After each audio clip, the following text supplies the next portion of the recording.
Imagine being so audacious that you sell the Eiffel Tower, not once, but twice. Now let's delve into the story of the man who did just that. Meet Victor Lustig, a man born in the year 1890 in the heart of Austria-Hungary, a man whose audacity knew no bounds. Even as a young boy, Lustig was known for his quick wit and charm, traits that would later become his trademarks as a con artist. But Victor Lustig was no ordinary swindler. He was fluent in multiple languages, a skill he used to his advantage in his grand scams that spanned across continents. It's said that Lustig's charm could make the most skeptical person trust him, and his wit could turn the most well-laid plans upside down. He was not just a thief who stole money, he was a thief who stole trust, a master of illusion, who could make you believe in the most unbelievable tales. From the bustling streets of Paris to the glittering skyline of New York, Lustig left his mark wherever he went. His scams were not just audacious, they were ingenious, meticulously planned, and executed with an actor's precision. He didn't just con people, he played a character, a role that enchanted, enticed, and ultimately deceived. And the most remarkable part? He was never violent, never threatening. His weapon of choice was his mind, his ammunition, words, charm, and an uncanny ability to read people. Lustig's cons were like a well-orchestrated symphony, with him as the conductor, leading his victims on a dance they didn't even know they were part of. But Lustig's most audacious feat was yet to come, a scam so outrageous that it would go down in history as one of the most audacious cons ever pulled. He sold the Eiffel Tower not once but twice. Imagine the audacity, the sheer nerve to even conceive such a plan. Victor Lustig was not just a con artist, he was an artist of deception, a maestro of manipulation. And this, my friends, was just the beginning of his audacious journey. Every story has a beginning, and for Lustig, it was the transatlantic voyage. Our tale begins in the early 20th century, aboard an opulent ship traveling from Europe to the United States. The vessel was filled with wealthy individuals, ripe for the picking. Among them lurked a young man with a sharp mind and an even sharper wit. His name was Victor Lustig. Lustig was not a passenger on this ship by chance. He was there with a purpose, a grand plan that would set the stage for his future endeavors. The con, a beautifully crafted mahogany box coined as the Romanian box. The box was no ordinary trinket. It was presented as a miraculous machine that could duplicate any currency bill placed inside it. With the promise of limitless wealth, the affluent passengers were intrigued. Lustig, a natural charmer, spun tales of the box's incredible powers, capturing the imaginations of his fellow travelers. The allure of easy riches was too tantalizing to resist. One by one, they fell into Lustig's cleverly laid trap, paying substantial sums for a box that was, in reality, nothing more than a beautifully crafted piece of wood. The audacity of this scam was breathtaking. To con well-off individuals aboard a ship in the middle of the ocean with no escape was a bold move. But Lustig pulled it off with such finesse that it set a precedent for his future cons. It was a testament to his extraordinary gift of persuasion and his uncanny ability to read people. The Romanian box scam was his first major con, and it was a resounding success. It paved the way for a life of audacious scams that would baffle and bewilder the law enforcement agencies of the time. Lustig had set his course, and there was no turning back. It was just the start for Lustig, a man whose audacity knew no bounds. Selling the Eiffel Tower is a feat in itself, but doing it twice? Now that's something. Now let's dive into the audacious tale of Victor Lustig and his most outrageous con. It was the early 1920s, and Lustig had his sights set on a new mark, the Eiffel Tower. The iconic symbol of Paris was in poor condition, requiring extensive and expensive repairs. The city was at a loss, and it was this predicament that gave Lustig the perfect scheme. Lustig posed as a government official, claiming to be in charge of the city's landmarks. He spun a story about the Eiffel Tower being too expensive to maintain, and the government was considering tearing it down. And then, with a smooth delivery that could charm the stripes off a zebra, Lustig offered a solution: sell the tower for scrap metal. With a forged government letterhead, Lustig invited 6 of the wealthiest scrap metal dealers in Paris to a secret meeting. There, he laid out the plan, adding that discretion was of utmost importance due to public sentiment towards the tower. The dealers were interested, but Lustig needed to secure his scam. He focused his attention on one dealer, André Poisson, who was eager to establish himself in the industry. Lustig played on Poisson's insecurities, making him believe he was the chosen one for the deal. And to seal the con, Lustig introduced a second scam. He was a corrupt official who needed a bribe to secure the deal. Poisson, eager to win, paid the bribe and bought the Eiffel Tower, unknowingly stepping into one of history's greatest cons. But Lustig wasn't done yet. After fleeing to Austria with the money, he kept an eye on the news, expecting a scandal to break. But Poisson, too embarrassed by his gullibility, decided to keep quiet. Lustig saw an opportunity and did what no one expected. He returned to Paris and sold the Eiffel Tower again. This time, however, the scam was discovered and Lustig had to escape the city quickly. Nevertheless, he had achieved the unimaginable, not once, but twice. It's fascinating to see how the audacity of a con artist, combined with the desperation and ambition of his victims, can lead to such extraordinary scams. It's a cautionary tale, reminding us to always question the too-good-to-be-true deals that come our way. And like that, Lustig had sold the Eiffel Tower not once but twice. A con artist is only as good as his escape, and Lustig was a master at it.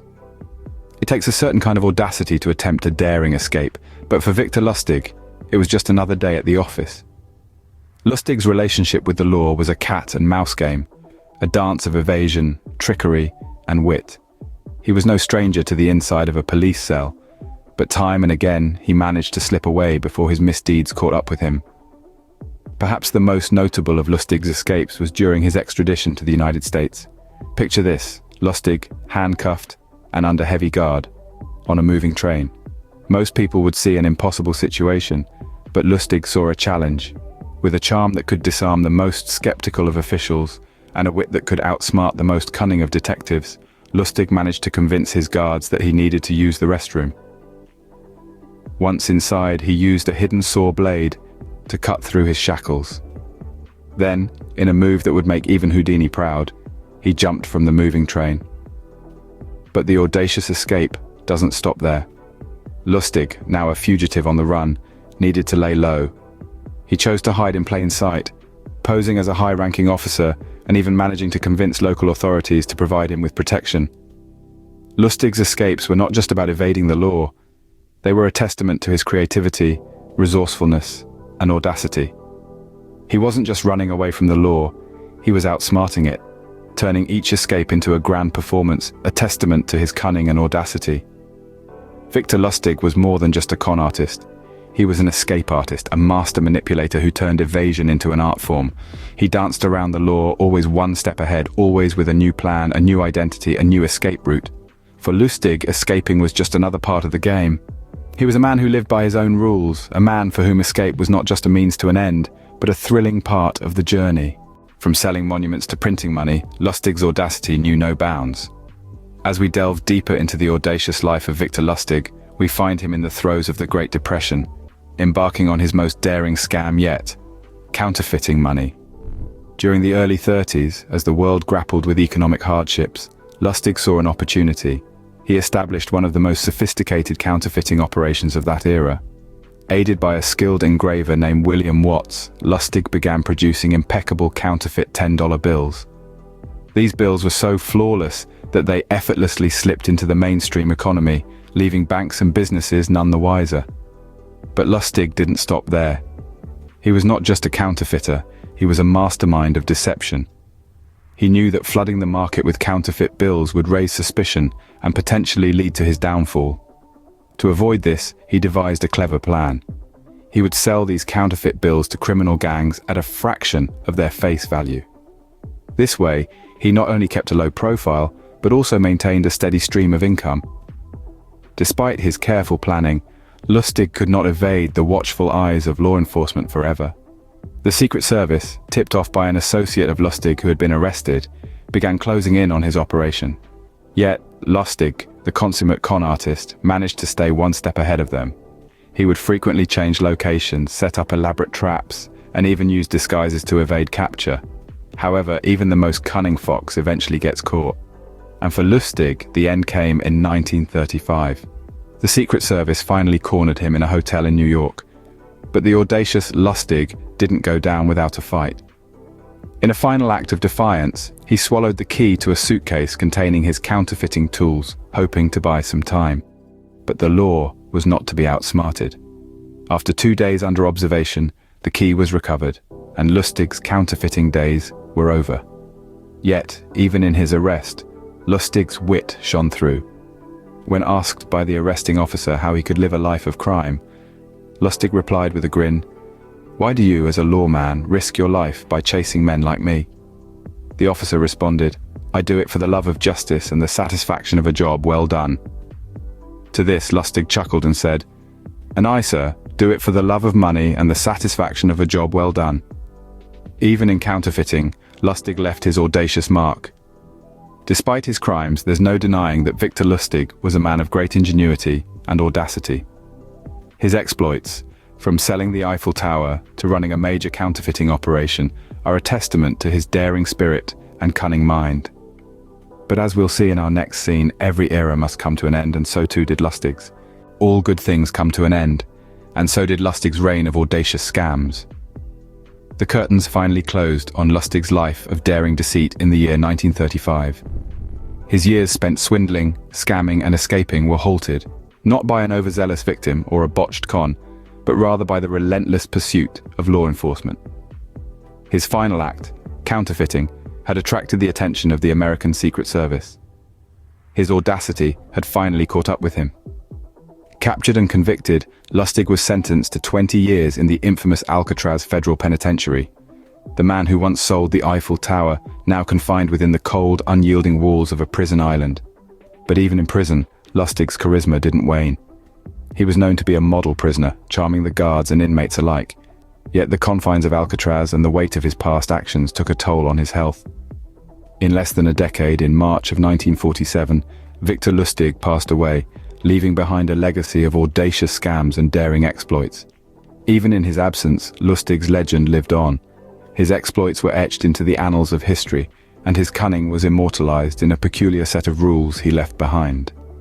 Known as the 10 Commandments for con artists, these rules offered a glimpse into the mind of one of the most audacious scam artists the world had ever seen.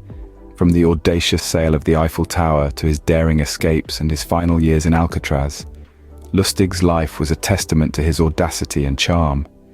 He was a man who lived by his wits, thriving in the shadows of society, always one step ahead of his pursuers. And so ended the audacious journey of Victor Lustig, the man who sold the Eiffel Tower.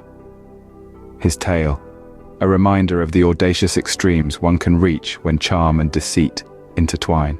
Victor Lustig may be gone, but his audacious scams live on. His life, filled with thrilling cons and daring escapes, has left an indelible mark on popular culture. Though he was a criminal, his ingenuity and nerve have been a source of fascination, inspiring countless tales in books, movies, and other forms of media. Imagine being so audacious that you could sell the Eiffel Tower not once, but twice. And that's just the tip of the iceberg when it comes to Lustig's exploits. His audacious confidence games have been the blueprint for many characters we see on the silver screen today. From suave con artists in Hollywood blockbusters to cunning tricksters in crime novels, echoes of Lustig's charm and wit can be found. In fact, Lustig's life story has been directly adapted into several films and books.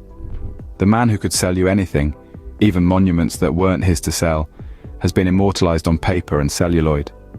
His tales of audacity, guile, and charm continue to captivate audiences worldwide.